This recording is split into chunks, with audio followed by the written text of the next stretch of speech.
코딩은 컴퓨터가 알아들을 수 있는 언어로 컴퓨터에게 어떤 작업을 지시하는 것입니다. 우리가 매일 사용하는 스마트폰의 앱도 최첨단 AI 기술도 코딩 없이는 불가능합니다. 김서연 연구원은 자신의 경험을 바탕으로 문과 출신들도 코딩을 배울 것을 권하는데요. 네, 코딩을 배우는 것이 좋다고 생각합니다. 문과생이 왜 배워야 된다고 일단 선택할 수 있는 기회의 폭이 굉장히 넓어지고요. 그리고 예를 들어서 저희 이제 문과생들이 졸업을 해서 가게 되는 많은 길이 일반 기업에 취직하게 되는 경우가 굉장히 많은데, 예를 들어서 뭐 영업이나 마케팅 쪽으로 빠지게 되더라도 코딩 상품이 어떻게 만들어지는지를 이해하고 있는 거는 굉장히 자기 백그라운드가 될 수 있다고 생각을 하거든요. 그래서 그런 점에서 어떤 일을 하게 되든지 이거를 활용해서 할 수 있는 길이 굉장히 많다는 점에서 매력적인 공부라고 생각합니다.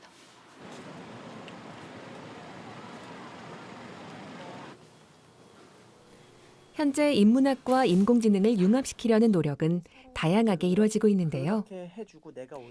중앙대학교의 인공지능 인문학 사업단도 융합 시도를 하는 팀입니다. 딱따구리 가족이 살아요. 별을 해는 중이야. 큰 은행나무가 있어. 그냥 그러니까 밋밋하게 네, 속된 말로 하시면 완전 되는데 네. 큰 은행나무가 있어. 지금 이렇게 하셨거든요. 그것만 조금만 네. 조율해서 그러니까 다 약간 별을 해는 중이야. 국어국문학과의 이찬규 교수는 인공지능의 생각 메커니즘이 인간과 똑같을 수 있을까 하는 궁금증에서 인공지능을 공부해 왔습니다. 쌀이비로 마당을 쓸어요. 딱따구리 가족이 살아요. 별을 해는 중이야. 미국의 심리학자 폴 에크만은 인간의 감정을 6가지로 분류했는데요. 이찬규 교수의 목표는 기쁨과 슬픔 등 이 6가지의 감정을 인공지능에 옮겨보자는 것입니다.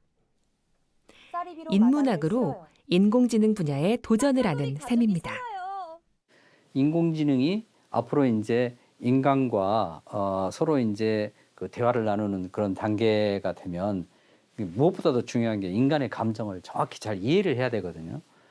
지금까지 이제 한 번도 어떤 딥러닝에서도 이제 시도해보지 않은 건데, 우리가 이 6개의 감정을 다 합쳐가지고 딥러닝을 돌렸을 때 인간의 감정을 얼마나 잘 이해할 수 있을까, 인공지능이.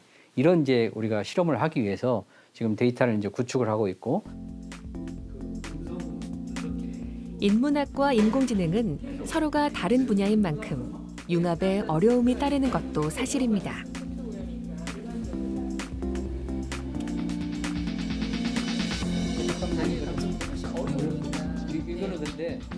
이것은 실험이자 하나의 도전이기도 합니다. 과연 인간의 복합적이고 섬세한 감정을 데이터로 담아낼 수 있을까요? 하지만 다른 두 분야가 서로 교감하고 알아가는 과정 자체가 의미 있을 것입니다. 연기자들이 연기하는 것들을 스펙트로그램으로 변환한 결과는 이와 같은 컴퓨터 공학의 말 그대로 이건 사이언스니까 기초 자료로 이제 저희들이 연구한 것, 그러니까 사람을 대상으로 사람은 말소리를 이런 식으로 받아들인다, 해석한다라는 데이터가 있어야지만 흔히 말하는 그 다음 단계가 공학도들이 이제 그 데이터를 바탕으로 기계에 적용을 시켰을 때 이러한 것이 나오지 않겠나, 출발하는 출발선상에 있는 그 데이터를 저희들이 제공하는 작업을 한다고 생각을 하시면 되고. 인문학에서 바라보는 이 감정이라고 하는 것은 굉장히 복잡합니다. 그러니까 기계공학에서 인간의 감정을 바라보는 것 같고 인문학에서 감정을 바라보는 것이 굉장히 다르거든요. 이렇게 슬프면서도 후련하고 기쁘면서도 찜찜한 이런 감정들을 우리가 설명을 할 수 있지만, 이런 감정들을 생산해내고 어떤 것들이 이런 것들이 그런 감정이다 이렇게 이야기를 할 수가 없었습니다. 그런데 인공지능이라고 하는 도구를 우리가 받아들여서 이걸 같이 이제 협업을 하고 융합하면 인문학이 가지고 있던, 이해하고 있던 이런 감정의 깊이를 인공지능을 통해서 구현을 해낼 수가 있는 거죠. 그런 장점이 있습니다. 거리를 걸어가는 대부분의 사람들 손에는 스마트폰이 있습니다. 스마트폰은 이제 우리 몸의 일부가 되고 있죠. 이 스마트폰에 인공지능 알고리즘이 작동한다는 사실을 감안하면 우리는 이미 깊숙이 인공지능 시대에 살고 있습니다. 챗봇은 문자 또는 음성으로 대화하는 기능이 있는 컴퓨터 프로그램 혹은 인공지능인데요. 이 챗봇에도 인문학과 인공지능의 융합이 담겨 있습니다.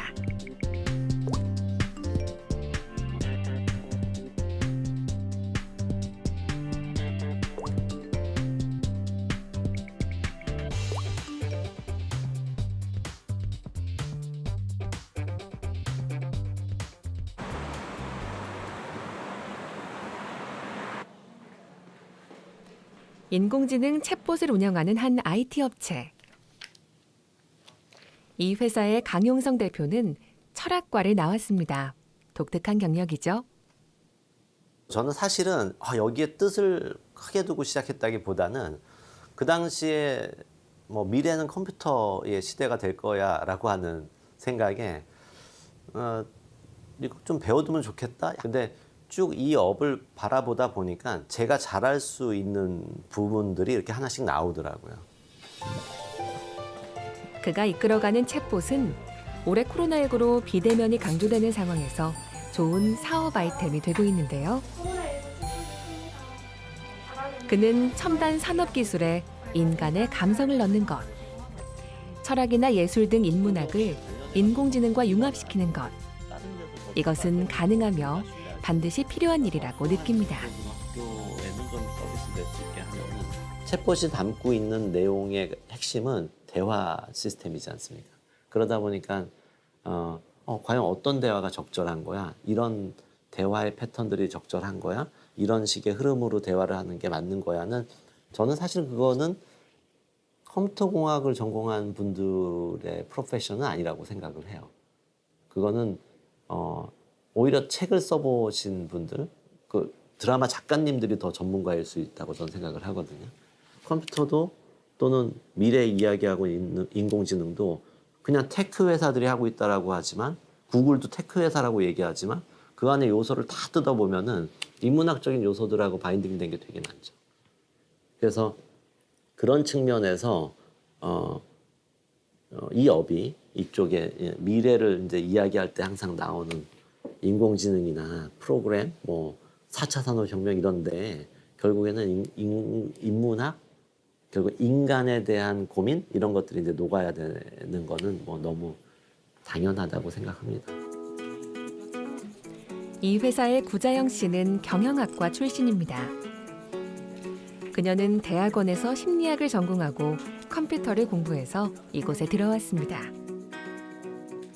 그녀는 화면 기획에서부터 머신러닝 지식 구축, 챗봇 화면 오픈 후 운영 업무까지 다양한 업무를 맡고 있습니다. 여기 지금 상단에서 코로나 확진자 현황을 확인하실 수 있고 그녀가 현재 주력하는 것 중 하나는 챗봇 서비스에 사람의 채취, 사람의 감성을 담는 것입니다. 지금 여기 직접 입력한 질문처럼 편하게 이제 실제 사용하는 말투로 해외여행 가도 될까를 물어봤을 때 뭔가 이렇게 사람이 안내를 해주는 것처럼 챗봇이 관련된 정보를 제공하고 있습니다. 회사를 찾아보면서 봤던 그 사장님 인터뷰가 굉장히 큰 계기가 됐었거든요. 그 사장님께서 철학을 전공을 하셨는데 그 인터뷰 내용을 보면은 왜 검색 기술이나 빅데이터 이러한 IT 기술들이 사람한테 이렇게까지 중요하게 됐는지에 대해서 철학의 관점에 대해서 설명을 하시더라고요. 그러니까 결국 이 빅데이터라고 하는 게 어쩔 수 없이 그 과거의 기록들을 찾아봐야 되는 것이고 또 그 과거에 쌓여있던 데이터를 가지고 뭔가 또 새로운 그런 인사이트를 얻어야 되기 때문에 그래서 이제 빅데이터나 그런 검색 기술들이 발전할 수밖에 없었다라고 얘기를 하시더라고요. 첨단 IT 기업에 다니고 있지만 다닐수록 그녀에게 분명해지는 것이 하나 있습니다. 그것은 기술의 발전 이면에 인간 심리에 대한 깊은 이해가 필요하다는 사실입니다. 사실 인문학도 그렇고 그런 기술적인 것도 그렇고 서로 같이 적절하게 다 융합이 돼야 결국 선택받을 수 있는 거기 때문에 각자의 역할이 있다고 생각을 하고 대치제가 아니라 이렇게 보완적인 관계로 생각을 하는 게 중요할 것 같아요. 문학에 대한 자부심을 갖고 저는 네, 가지고 있습니다. 인문학과 인공지능의 융합은 거스를 수 없는 시대의 흐름이 됐습니다. 인공지능이 무한한 발전을 거듭해 갈수록 휴머니즘을 탐구하는 인문학의 가치도 올라갈 것입니다.